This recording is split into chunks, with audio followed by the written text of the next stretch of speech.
Do you believe that Islam has the same God as Christians do?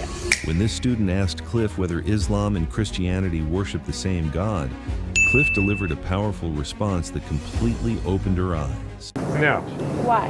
Because in the Quran, Muhammad consistently says Jesus is not God. I, as a follower of Christ, worship Jesus as God. But in the Bible, nowhere does it say that Jesus is God unless you interpret John 1:1 and John 1:14, where it says the Word became flesh, in the beginning was the Word was God, and the Word was with God.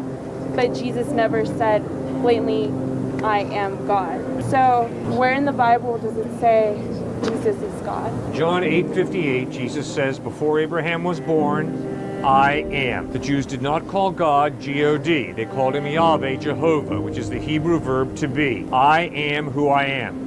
Very deliberately in John 8:58, Jesus says, before Abraham was born, I am. No misunderstanding among the Jews. They understand it as the sin of blasphemy.